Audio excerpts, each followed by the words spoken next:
अब मोय भा भरोसे हनुमंता, बिनु हरि कृपा मिले नहीं संता। जब भगवान की कृपा होती है तभी ऐसे दिव्य संतों के दर्शन होते हैं। आज प्रयागराज कुंभ आए हुए हैं और एक दिव्य संत दिखाई दे रहे हैं। महाराज जी से कुछ बातें करेंगे। महाराज जी प्रणाम है आपके चरणों में। पहले प्रणाम। महाराज जी, इस शरीर का नाम क्या है? मैं अष्टकौशल महंत राहुल गिरी, श्री पंचदशधाम आवान अखाड़ा। जी महाराज जी, तो महाराज जी सबसे पहला प्रश्न यही है कि साधु कैसे बना जाता है? साधु के नियम क्या हैं? ऐसा है, गृहस्थ से संन्यास आने में एक प्राचीन परंपरा है जी, जो कि आदि गुरु शंकराचार्य जी के समय अधिक प्रचलित हुई। जी महाराज। पहले था तो गुप्त था, लेकिन समाज के सामने नहीं था।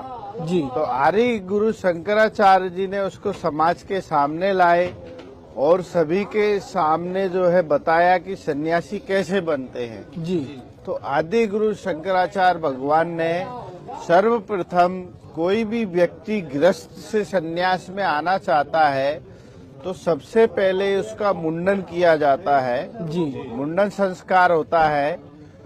उसका जब मुंडन संस्कार हो जाता है, उसमें जो है जैसे गुड़, गोला, भस्मी, भभूति, लंगोटी, जी, क्या 1.25 रुपया, प्रेम कटारी इत्यादि ये वस्तुआं होती हैं। जी, उसके पश्चात उसका जो है मुंडन संस्कार होता है। और साधु समाज के जो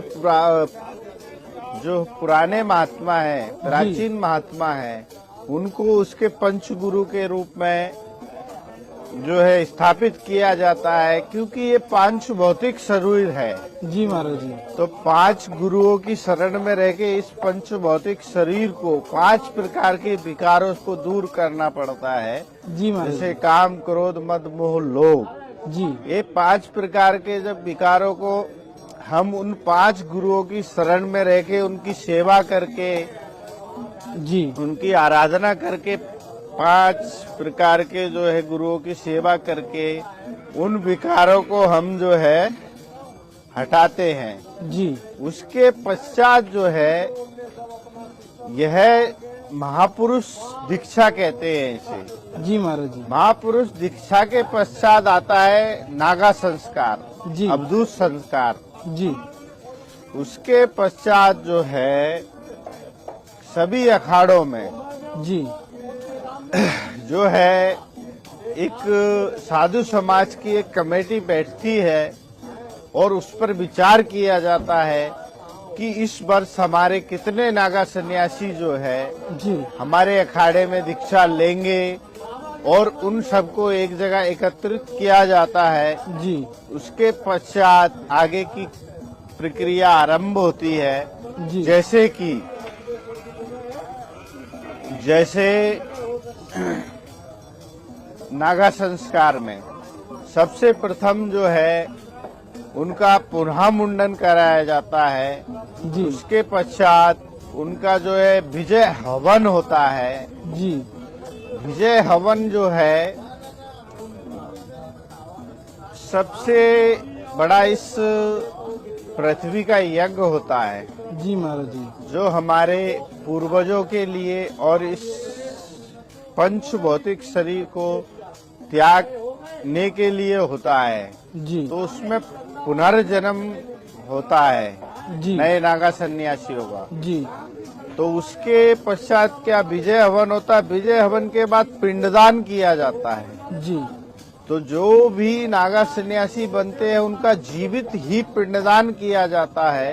जी महाराज। जब जीवित पिंडदान किया जाता है उसके पश्चात जो है उनको दिगंबर दीक्षा दी जाती है।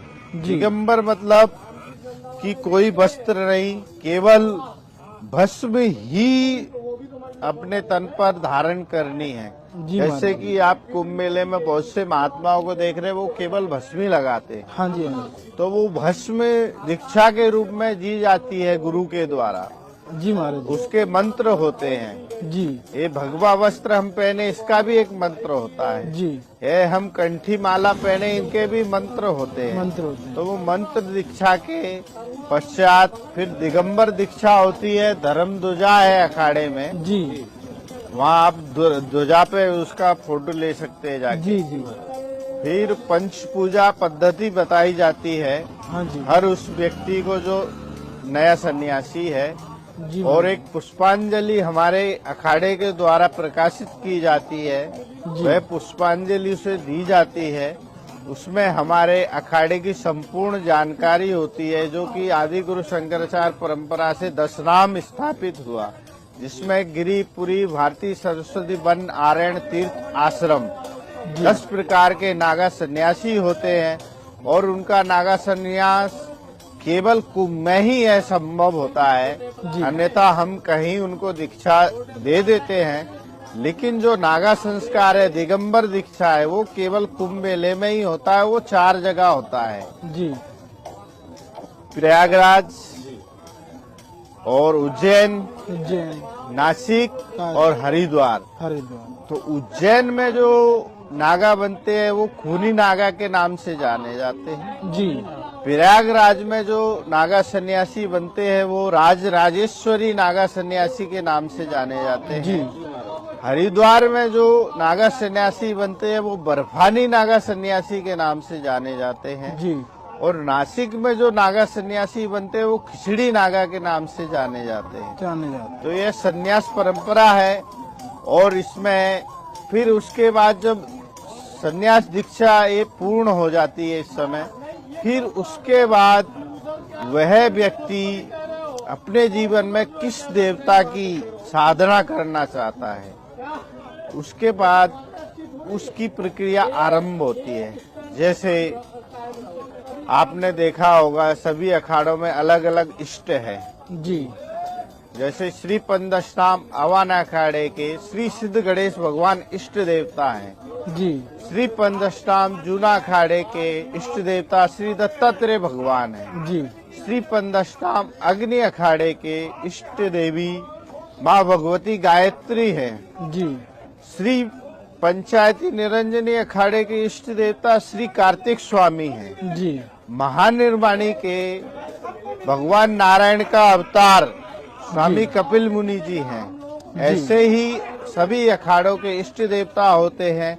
और उसके प्रकारी से उनकी जो है मंत्रों की दीक्षा होती है, तो उस इष्ट देवता की साधना कर सकते हैं। जी उसके पश्चात आता है, जैसे कोई अघोरी बनना चाहता है जी तो उसको मसान की दीक्षा दी जाती है। जी ऐसे अनेक प्रकार की दीक्षाएं होती है, तंत्र मंत्र यंत्र। जी महाराज जी।